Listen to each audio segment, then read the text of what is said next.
Hello दोस्तों, आज की इस क्लास में हम लोग सीखने वाले हैं CSS के कुछ और एलिमेंट्स। आज का जो क्लास है इसके अंदर जो एलिमेंट्स अगर आप जो सीखने वाले हैं, अगर आपने इसको समझ लिया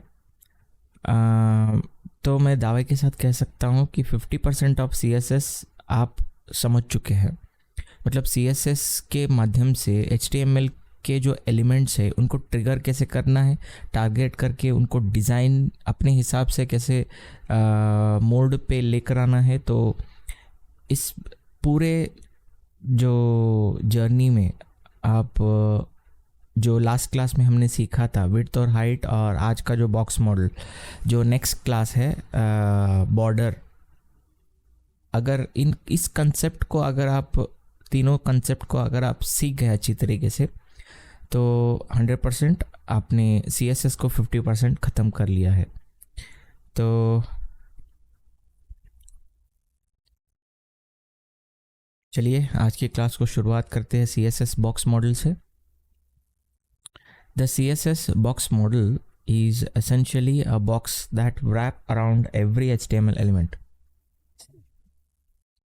It consists of margin, ठीक है, it consists of margins, borders, paddings and actual content.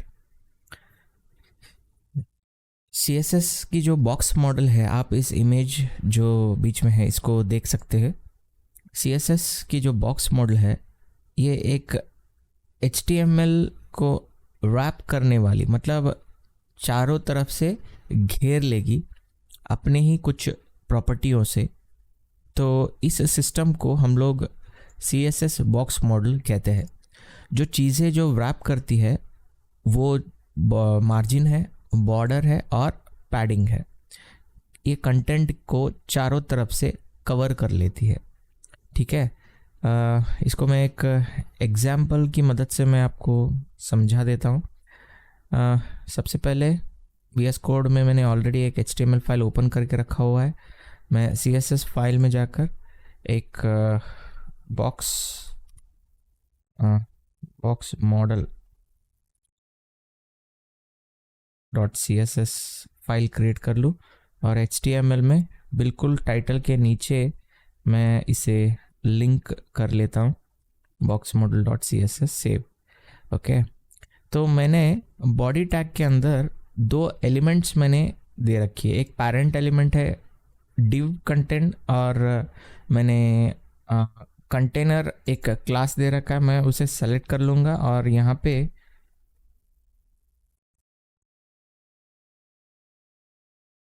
ठीक है।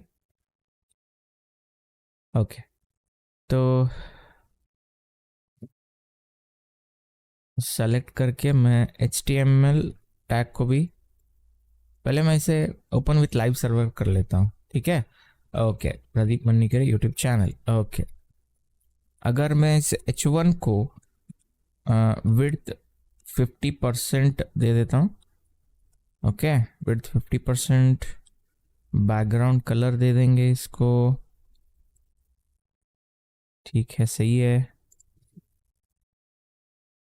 अभी इससे बॉर्डर देंगे, बॉर्डर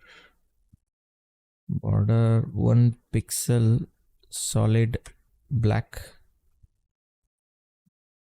ओके, बॉर्डर मिल गया। मैं 2 पिक्सल कर लेता हूँ इसको, 2 पिक्सल सॉलिड ब्लैक। हाँ, ये सही है। ये same property width 100%, background colour नहीं दूंगा लेकिन बॉर्डर ज़रूर दूंगा। Border 2 pixels solid black, solid black. और इस प्रॉपर्टी को सेंटर में लेकर आते हैं, display flux, align item centre, justify content centre और मार्जिन 0 ऑटो, ठीक है, हो गया। अब करना क्या है? करना कुछ नहीं है।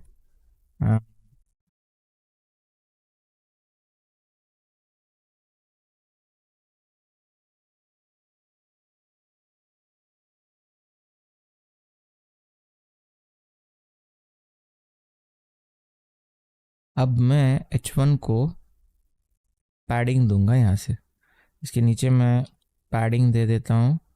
पैडिंग आप यहाँ पे जो डायग्राम आपको जो फाइल दिख रहा है यहाँ पे ध्यान दीजिएगा। पैडिंग मैं दूंगा 10 पिक्सल्स। अब मैं जैसे ही इसे सेव करता हूँ, जो बीच वाला जो कंटेंट है उस पर ध्यान दीजिए, सेव। देखिए पैडिंग जो बॉर्डर लाइन है उससे कंटेंट थोड़ा दूर हो गया। उससे पहले कैसे था, उससे पहले इस तरीके से दिख रहा था, अभी मैंने पैडिंग दे दिया तो इस तरीके से दिख रहा है। इसे मैं 15 कर लूँगा। ओके, अब मैं दूंगा मार्जिन मैं दूंगा 25 पिक्सल्स, सेव। देखिए आपको लग रहा होगा कि मार्जिन इधर लगा नहीं है, लेकिन मार्जिन 100% लग चुका है। ठीक है, तो देखते हैं कैसे लगा है। मैं इसे फुल स्क्रीन कर लूँगा तो ये एक्चुअली इस तरीके से दिख रहा है। तो मैं इधर इंस्पेक्ट कर लूँ और इसे मैं थोड़ा सा ऊपर उठा लूँ तो ये बॉक्स मॉडल आपको दिख रहा है बीच में से, ये दिखेगा।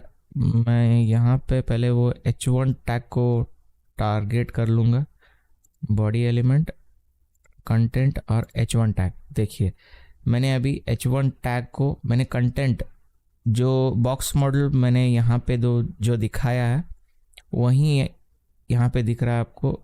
ठीक है, तो ये कहाँ पे होगा, स्टाइल के अंदर एलिमेंट्स अगर सेलेक्ट होगा तो स्टाइल्स के बिल्कुल नीचे यहाँ पर होगा। जो भी स्टाइल्स मैंने इस प्रॉपर्टी को दे रखा है वो स्टाइल्स आपको यहाँ पे दिख रहा है H1 टैग को। तो बीच में जो कंटेंट है, कंटेंट तो सेलेक्ट हो रहा है। ओके, उसके बाहर जैसे ही मैं आऊँ तो ये जो पैडिंग लगा हुआ है उस पर मार्क है।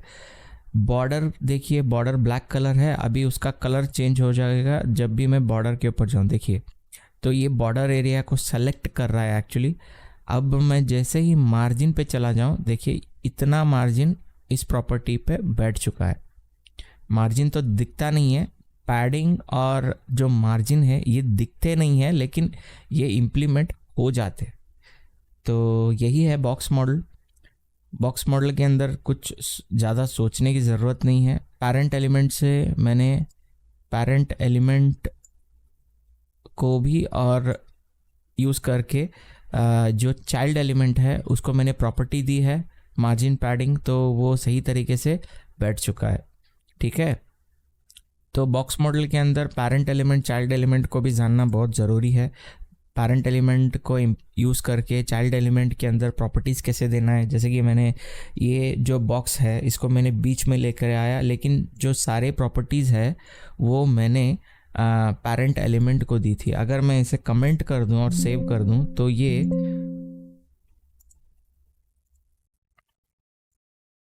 यहाँ पे आ जाएगा। ओके, अगर इसी कंटेंट को अगर मैं अनकमेंट कर दूं, सेव कर दूं, तो देखिए ये यहाँ पे आ गया। इन तीनों प्रॉपर्टी की मदद से ये ऐसे दिख रहा है।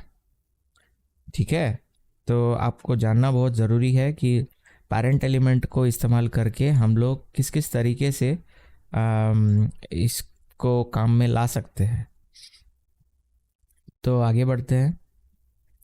ओके, तो हमने सीखा कि the content of the box where text and images are appear. ये जो कंटेंट जो बीच में है, जो भी टेक्स्ट या फिर इमेजेस हम लोग इम्प्लीमेंट करते हैं इस बीच वाले को, तो हम कंटेंट एरिया कह सकते हैं। Okay, padding clears the area, समझिए, clears an area around the content.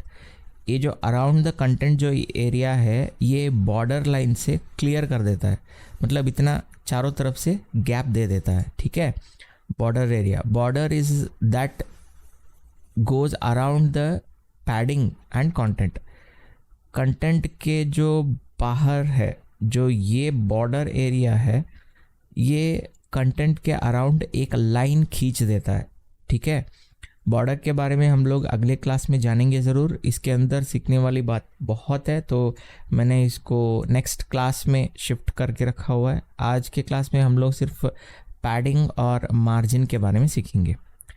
Margin clears an area outside the border. ये जो बॉर्डर के बाहर जो एरिया है इसको क्लियर करने के लिए हम लोग मार्जिन का इस्तेमाल करते हैं। मार्जिन इज़ अ, देखिए ये पैडिंग और मार्जिन दोनों भी ट्रांसपेरेंट होते हैं। इसको ना ही हम लोग कलर दे सकते हैं, ना ही हम कोई प्रॉपर्टीज़ इसके साथ इम्प्लीमेंट कर सकते हैं। हम लोग इसके साइज़ हम लोग सिर्फ इसका साइज़ डिफाइन कर सकते हैं बस, ठीक है। In order to set the width and height of an element correctly in all browsers, you need to know how the box model works. okay, कोई भी एलिमेंट हो, चाहे हो या इमेज या फिर कंटेंट, कोई भी टैग को आप इस्तेमाल कर लो, div टैग हो या फिर कोई भी मॉडल ले लो, या फिर वो कोई भी कंटेंट ले लो, कोई भी टैग ले लो, या फिर वो ब्लॉक मॉडल है या फिर इनलाइन मॉडल है, इट डजेंट मैटर। इसका प्रॉपर्टी जो हाइट एंड विड्थ और जो भी पैडिंग और बॉर्डर मार्जिन, ये जो बॉक्स मॉडल है, अगर आपने सीख लिया इसको, तो मैंने बोला था ना आप 50% सीख लोगे CSS को, तो यही बात यहाँ पे दोहराया जा रहा है। तो चलिए आगे बढ़ते हैं। When you set a width and height property of an element with CSS, you just set the width and height of the content area. जब भी आप विड्थ एंड हाइट सेट करोगे एक प्रॉपर्टी का, तो आप विड्थ एंड हाइट तो set करोगे ज़रूर, लेकिन जब भी आप उसके अंदर पैडिंग और मार्जिन सेट करोगे, ओके, यहाँ पे लिखा हुआ है to calculate the full size of an element you must also add the padding, border and margin. समझ लीजिए ये एक कंटेंट, मैं एक एग्जांपल के साथ ही बता देता हूँ। मैंने ऑलरेडी यहाँ पे एक एग्जांपल दे रखा है। चलिए हम लोग फिर से चलते हैं VS कोड पर। VS कोड के इस प्रॉपर्टी को हम हटा देते हैं और इसको सेव कर लेंगे, और मैं इसे सेव करके यहाँ पे, ओके, यहाँ पे ऑलरेडी आ चुका है। तो देखिए मैंने एक इमेज ले रखा है, ओके, इमेज है यहाँ पे, ओके, और मैंने div टैग पे एक कंटेंट दे रखा है, the pixels above is 350 pixel 350 pixel, ठीक है। तो इसका जो पिक्सल्स है, मैंने पिक्सल्स 350 विड्थ दे रखा है, टोटल विड्थ इज 350, इसका भी विड्थ 350 ही है। यहाँ पे देख सकते हो विड्थ एंड हाइट ऑलरेडी मैंने यहाँ पे दे रखा है, ठीक है।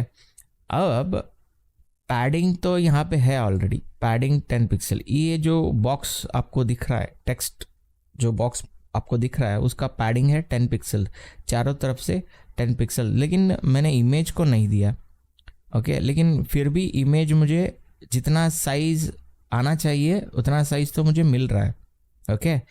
तो अगर मैं 10 पिक्सल दूँ, इमेज को भी 10 पिक्सल दूँ, तो वो होगा क्या? तो देखिए यहाँ पर चेंजेस क्या होगा। मैं इसे साइड पे लेकर आता हूँ, तो आप यहाँ से, आप यहाँ पर ठीक से देख पाओगे। थोड़ा सा मैं इसे ऊपर उठा लेता हूँ, ओके। बॉक्स मॉडल दिख रहा है आपको? ये पूरा का पूरा बॉक्स है इसका। तो मैं पहले इमेज को सेलेक्ट कर लेता हूँ। तो मैंने इमेज को ऑलरेडी सेलेक्ट कर लिया। यहाँ पर इसके अंदर आप देख सकते हो कि पैडिंग नहीं है, पैडिंग बॉर्डर कुछ भी नहीं है, यहाँ पे नंबर भी नहीं दिख रहा है। तो मैं यहाँ पे डबल क्लिक कर लूँ और बैक स्पेस दबाकर 10 पिक्सल अगर मैं कर लूँ, तो देखिए ऊपर से 10 पिक्सल मुझे मिल रहा है, और मैं यहाँ से भी 10 पिक्सल कर लूँ, ओके। तो आप ध्यान दीजिएगा, जो विड्थ मैंने दे रखा है इस एलिमेंट को 350 पिक्सल्स मैंने इस इमेज को ऑलरेडी दे रखा है, लेकिन पहले ये सेट था, पहले है यहाँ से यहाँ तक सेट था। अभी ये थोड़ा सा आगे निकल चुका है। क्यों? क्योंकि मैंने इस इमेज पर बॉर्डर दे रखा है, सॉरी पैडिंग दे रखा है 10 पिक्सल और 10 पिक्सल ऊपर से भी और लेफ्ट से भी, ठीक है। तो इसलिए आपको जब भी तय करना है, जब भी आपको अगर मैं देखिए यहाँ पे इसका साइज मैं छोटा करते जाऊं, तो ये बॉक्स के अंदर आ जाना चाहिए मेरे ख्याल से, ठीक है। अब मैं यहाँ और एक 10 पिक्सल दे देता हूँ, 10 पिक्सल, और यहाँ से भी 10 पिक्सल। चारों तरफ से मैंने 10 पिक्सल 10 पिक्सल दे रखा है, पैडिंग दे रखा है। और इसका साइज जो 350 पिक्सल था अभी मैंने 330 पिक्सल कर दिया है। और ये जो है बॉक्स के हिसाब से आपको दिख नहीं रहा है, लेकिन एक्चुअली जो है बॉक्स के हिसाब से बैठ चुका है। ठीक है, अगर मैं इसे बॉर्डर दे दूं तो आपको पता चलेगा 10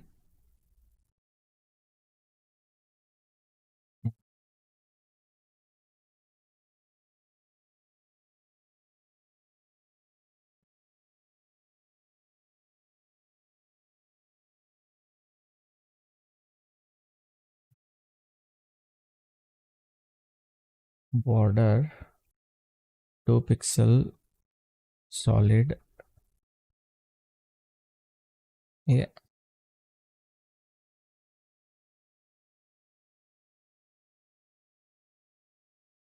ब्लैक। देखिए अभी मैंने बॉर्डर दे दिया तो ये निचले वाला जो बॉक्स है उसके हिसाब से बैठ गया। मैं और थोड़ा इसका साइज कम करते जाऊँ, विड्थ इसका कम करते जाऊँ, तो ये एब्सोल्युटली बैठ जाएगा। देखिए 350 इसका जो विड्थ था मैंने चेंज करके 325 दे दिया। बॉर्डर मैंने दिया है 2 पिक्सल का और पैडिंग दिया है 10 पिक्सल का। तो आपको टोटल जो है वो कैलकुलेट करके चलना है। अगर आप मार्जिन भी देंगे तो आपको उसको भी कैलकुलेट करके उसके हिसाब से आपको जाना होगा। तो इतनी सी बात है, आपको समझ में आ गया होगा मेरे ख्याल से। तो आगे बढ़ते हैं, पैडिंग और मार्जिन के बारे में सीखते हैं। The CSS padding property are use to generate space around an element content. हमने यहीं पे जो पढ़ा था, कंटेंट के अराउंडिंग, बॉर्डर के अंदर उसके अराउंडिंग अगर हमें स्पेस क्रिएट करना है तो हम लोग पैडिंग का इस्तेमाल करते हैं। Okay, inside any defined border. ठीक है, with CSS you have full control over the padding. CSS के अंदर पैडिंग जो प्रॉपर्टी है उसका फुली कंट्रोल आपके पास होगा। There are properties for setting the padding from each side of the element। कोई एलिमेंट है तो उसके चारों तरफ से आप प्रॉपर्टीज दे सकते हो। टॉप दे सकते हो, राइट दे सकते हो, ओके, बॉटम दे सकते हो, यहाँ नीचे बॉटम, एंड लेफ्ट भी आप दे सकते हो। उसी तरह मार्जिन जो है, the CSS margin properties are use to create space around an element. ये space around an element inside the content. Okay okay, ये जो है space around an element outside of a defined border. ठीक है, इस बात को ध्यान पे रखिए, वहीं हमने कुछ देर पहले पढ़ा था।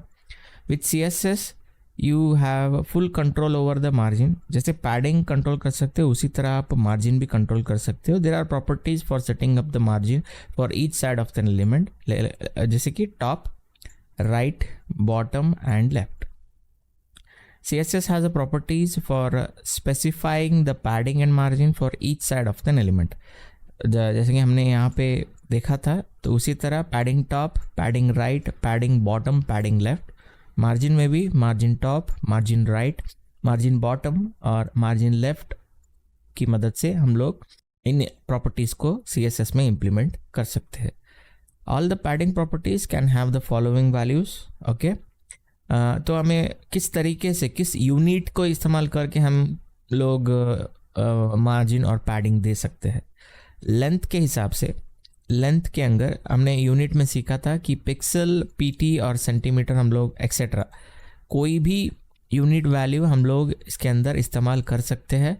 जितना कि मेरा एक्सपीरियंस है, मेरे एक्सपीरियंस के हिसाब से अगर आप रिम या फिर पिक्सल्स का इस्तेमाल करेंगे तो बहुत बढ़िया रहेगा। आप परसेंटेज का भी इस्तेमाल कर सकते हैं या फिर इनहेरिटेंस, जो पेरेंट प्रॉपर्टी जो रहता है, मतलब हम लोगों ने यहाँ पे जो काम किया है ये पेरेंट प्रॉपर्टी का जो CSS था, और H1 टैग जो है ये चाइल्ड एलिमेंट था। अगर मैं यहाँ पे जो मार्जिन है और यहाँ पे अगर पैडिंग नहीं है, अगर मैं पैडिंग दे दूँ, अगर पैडिंग पे मैं इनहेरिटेंस और मार्जिन पे भी मैं इनहेरिटेंस दे दूँ, तो यहाँ पे जो प्रॉपर्टी होगा उस प्रॉपर्टी के हिसाब से ये सेट होकर पेरेंट एलिमेंट का इनहेरिटेंस बन जाएगा, मतलब ले लेगा, प्रॉपर्टीज़ को कॉपी करेगा बस। ओके, तो उसको हम लोग इनहेरिटेंस बोल सकते हैं। तो padding sorted property. To sorting का मतलब क्या है कि हम लोगों ने यहाँ पे देखा कि टॉप, राइट, बॉटम और लेफ़्ट, ये 4 प्रॉपर्टीज़ हम लोग इस्तेमाल करते हैं बेसिकली। जैसे कि यहाँ पे है पैडिंग और मार्जिन दोनों में सेम तरीके की इम्प्लीमेंटेशन है। मैं एग्जांपल में आपको दिखा दूंगा। मार्जिन और पैडिंग जो है चारों के चारों अगर हम लोग इस्तेमाल करेंगे तो कैसा रहेगा। तो पैडिंग या फिर मार्जिन 25 पिक्सल्स, 50 पिक्सल्स, 75 पिक्सल और 100 पिक्सल्स मैंने यहाँ पे दे रखा है। तो ये है क्या, 25 पिक्सल एक्चुअली टॉप पैडिंग और टॉप मार्जिन के अंदर भी ऐसे ही रहेगा। 50 पिक्सल ये राइट पैडिंग और मार्जिन होगा। बॉटम 75 पिक्सल मैंने दे रखा है, पैडिंग और मार्जिन दोनों तरफ से सेम है। 100 पिक्सल लेफ्ट में होगा, लेफ्ट में। ओके, इसका एक मैं एग्जांपल दिखा देता हूँ आपको। अगर मैं यहाँ पे पैडिंग दे दूँ, पैडिंग 20 पिक्सल्स, ओके, उसके बाद में 50 पिक्सल्स, 50 पिक्सल्स, 75 पिक्सल्स और 100 पिक्सल्स। ओके, अगर मैं दे दूं तो ये चारों के चारों प्रॉपर्टीज़ उस मॉड्यूल के चारों तरफ हो जाएंगे। मतलब आपने यहाँ पे देखा होगा, यहाँ पे अगर मैं पैडिंग यहाँ पे जो लेफ्ट है ये एक्चुअली 100 पिक्सल्स है भाई, इसको 0 करके सेव कर लूँ। ये जो एरिया है ये एक्चुअली 100 पिक्सल बन चुका है। ओके, ये जो एरिया है ये 25 पिक्सल बन चुका है, और दूसरा ये जो एरिया है ये 50 पिक्सल बन चुका है। 25, ओके, ये जो एरिया है ये 75 पिक्सल बन चुका है। सिमिलरली ये वाला भी हम लोग, सॉरी, ये वाला 75 पिक्सल है और ये वाला 50 पिक्सल है, 50 पिक्सल। ठीक है, तो आप यहाँ पे देख पा रहे हो टॉप, राइट, बॉटम और लेफ्ट। ठीक है, अभी आगे देखते हैं। हाँ,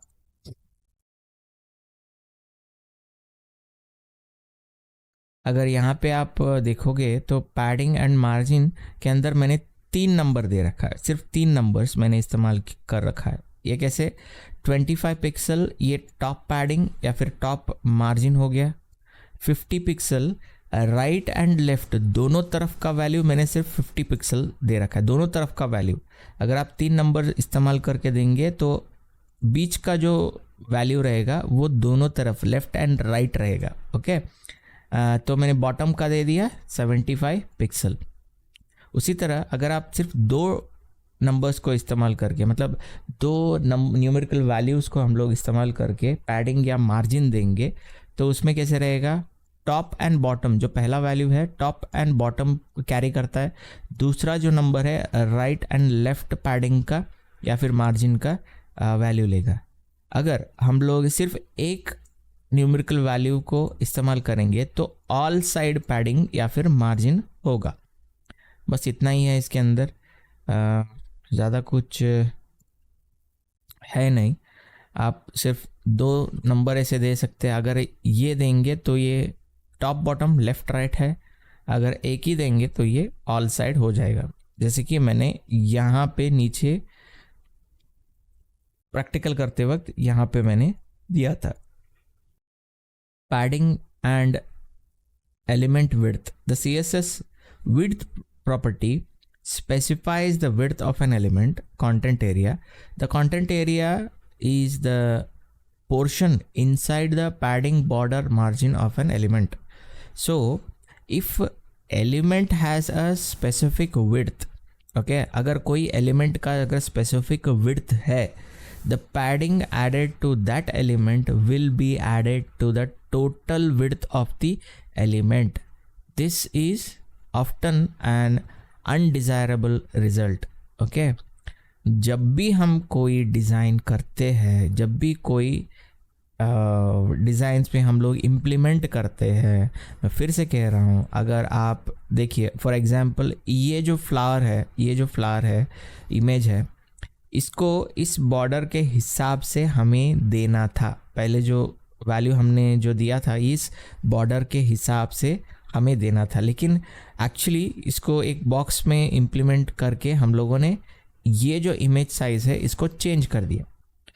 तो कैसे चेंज हुआ? हम लोगों ने इसे पैडिंग दिया, बॉर्डर दिया और मार्जिन भी दिया, तो इसके हिसाब से ये चेंज हो गया.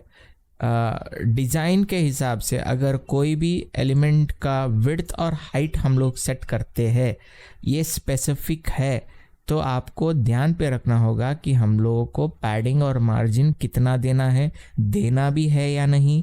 तो अगर आप ध्यान नहीं देंगे तो डिज़ाइन बिगड़ सकता है, डिज़ाइन का जो रिक्वायरमेंट होता है वो आपको नहीं मिलेगा. ये एक्चुअल रिक्वायरमेंट था और हम लोगों ने रिक्वायरमेंट चेंज कर दिया था. तो यही समझा रहा हूँ मैं यहाँ पर. तो इस बात को समझना बहुत ज़रूरी है क्योंकि CSS के बहुत प्रॉपर्टीज़ यहीं पे चेंज हो जाते हैं. ठीक है ओके. तो और एक बात है यहाँ पर, ऑटो एक वैल्यू है, मार्जिन में एक स्पेशल वैल्यू है ऑटो. मैंने यहाँ पे इसका इस्तेमाल कर रखा है, तो उसके बारे में जानते हैं कि है क्या. You can set the margin property to auto to horizontally center an element within its container.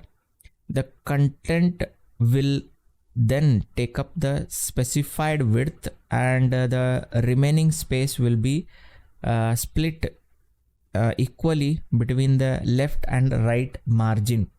Display flux, ये सेव, ये देखिए ये यहाँ पे आ गया. अगर मैं यहाँ पे जो मार्जिन है 25 निकाल कर 0 ऑटो कर दूँ तो ये बीच में आ गया. ये देखिए दोनों तरफ से बीच में आ गया. अगर मैं इस कंटेंट को सेलेक्ट भी करूं, देखिए यहाँ पे भी ऑरेंज है और यहाँ पे भी ऑरेंज ही आपको दिखेगा. यहाँ पे दिख रहा है आपको, देखिए मार्जिन दोनों तरफ सेम है, यहाँ पे भी मार्जिन सेम है, यहाँ पे भी, लेकिन मैंने कोई भी मार्जिन यहाँ पे दिया नहीं है, मैंने सिर्फ ऑटो दे रखा है यहाँ पर. ठीक है, बस इतना ही है. एक एग्जाम्पल था यहाँ पर, मैं उसी को एक बार कॉपी पेस्ट करके आपको दिखा देता हूँ.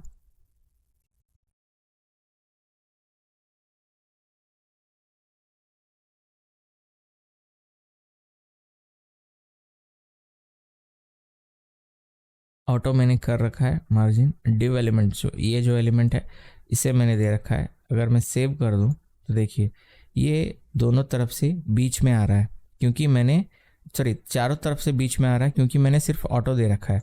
अगर मैं इसका जो टॉप एलिमेंट है, हमने पढ़ा था ना अभी, दो एलिमेंट्स हम लोग सेलेक्ट करके काम कर सकते हैं, मतलब टॉप बॉटम लेफ्ट राइट, यही प्रॉपर्टी मैं यहाँ पे इस्तेमाल कर रहा हूँ.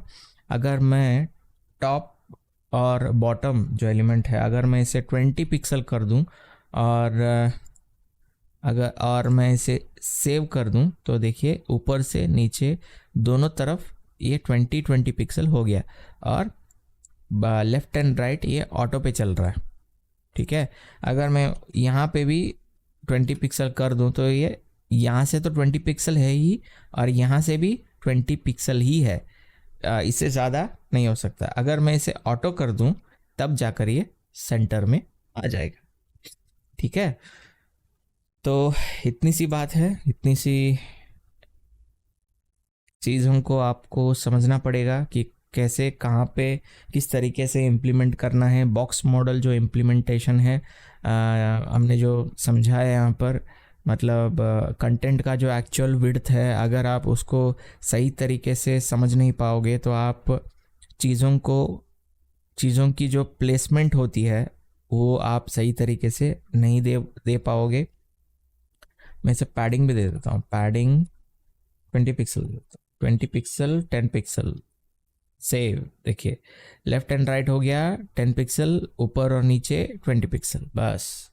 ओके, अगर आप सही तरीके से देना नहीं सीखोगे तो आप बॉक्स मॉडल का जो एक्चुअल नीड है, जो वैल्यू है, वो आप कभी समझ ही नहीं पाओगे, और CSS आपका तो बिगड़ेगा ज़रूर। तो इतनी सी बात है। यूनिट्स, हाइट एंड विड्थ और बॉक्स मॉडल, पैडिंग और मार्जिन, इन चीज़ों को आप फिर से देखिए, वीडियो बार बार देखिए। W3 स्कूल का जो रेफरेंस है मैंने बार बार बताया है, वहाँ पे जाकर उसको पढ़िए, इम्प्लीमेंट करने की कोशिश कीजिए, खुद से इम्प्लीमेंट कीजिए। सिर्फ और सिर्फ वीडियोस देखने से आप नहीं सीख पाओगे। आपको ऑलरेडी HTML आता है, आपको टैग के बारे में पता है, आपको क्लास एलिमेंट्स जो एट्रीब्यूट्स है उसके बारे में पता है। मैं भी यहाँ पे बहुत सारे एक्सपेरिमेंट्स में आपको करके बताता हूँ, तो आप ज़रूर उसको ध्यान पे रखिए और खुद से कुछ ट्राई करने की कोशिश कीजिएगा। तो आज की क्लास में बस इतना ही, मिलते हैं अगले क्लास में। धन्यवाद।